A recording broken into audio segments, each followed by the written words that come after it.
So we're on to the last question in the calculator free part of the exam, and it's a massive 13 marks. Now really this is a very overinflated set of marks for what's going on here. We're given a function here, e to the 2x minus 4e to the x. Part A asks us to determine the coordinates of the x-intercepts. Then if we have a look at part B to see where this question is going, we've got to show there is only one turning point.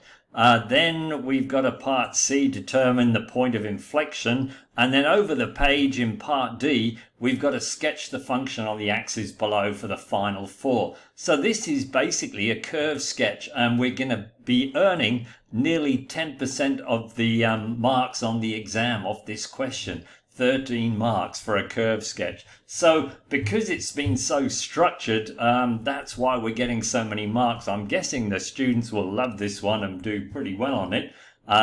But anyway, here we go. This nearly got a lemon award, I'd say. Anyway, so first off, what have we got to do? The x-intercepts of x. So we've just got to solve this equation equal to 0. And the examiner even pointed out that we could factorize this into e to the x. So it's the last question. Our method students should probably know how to do that themselves. Anyway, either way, we either need e to the x is 0 or e to the x minus 4 is 0. And since we know e to the x can never be 0, then this first one won't give us a solution.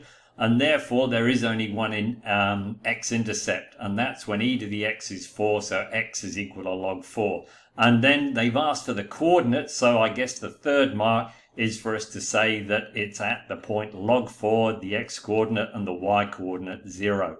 So we scroll on down, and part B, show that there is only one turning point of the graph at f, which is located here.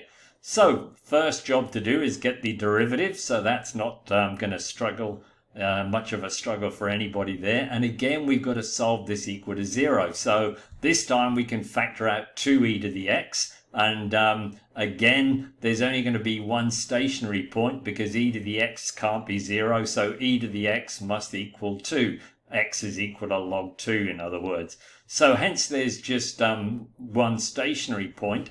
Now, the question says show there is only one turning point. So whether we get the marks at that stage or whether we actually have to show that our stationary point is a turning point, I'm not sure, but let's play safe.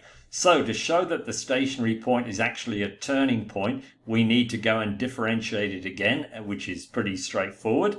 Then we need to substitute log 2 in, and then remember e to the natural log of 2, well, let's start with this one. E to the natural log of 2 is just going to be 2. 2 times 4 is 8. The same idea up here, only now we've got the log of 2 squared, which is 4, so then that will be 16. Therefore, the second derivative is positive, which means we've got a minimum, but that's not asked for, but we've shown that it actually is a turning point at that point on the graph. And hence we can conclude that the turning point, there's only one, and we've shown them how to calculate the y-coordinate here is -4, and hence there's only one turning point at log 2, -4. Maybe because this is the last question, the examiners will be looking for a fairly thorough approach to this one. Anyway, let's move on to part C, where we're after the coordinates of the point of inflection of f. So now we've already got the second derivative hammered out from the previous part, 4e to the x, e to the x take 1. So again, there's only going to be 1, and that's when e to the x is equal to 1. Therefore, x must be 0. So I've used the third derivative test here just to check that it's a point of inflection.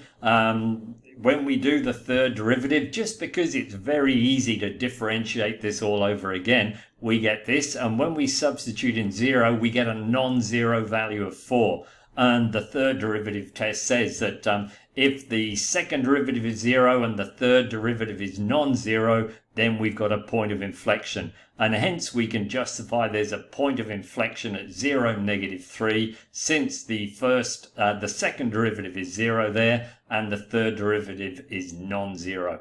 So the point of inflection 0, -3. So now we need to turn the page and start sketching it. The examiner's given us some tables of values here, which we might need. Well, basically we've got all the points from the page before, so we get our route plotted here. Let's move down a bit. We've got our turning point at log 2 -4, and we label that one. We've got the point of inflection, which also happens to be the y-intercept. Otherwise, that would be another point we could calculate at 0, -3.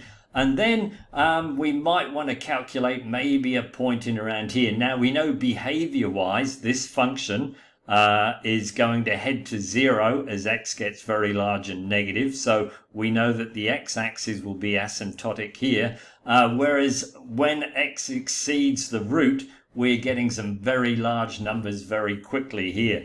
And so we know that this is going to be shooting upwards this side of things. Now, my graph is a fairly sketchy sort of set of points here because I'm trying to draw on a computer screen is pretty hard. But the other point that I did calculate here was f of -1 is about -1.2. So I've plotted that point in there just to get something fairly concrete to go through. On account we did have, I think, 4 minutes, and we've already pretty much done all the work for this graph. So there was the last 4 marks, but basically it was a very laboured question for a curve sketch on that one.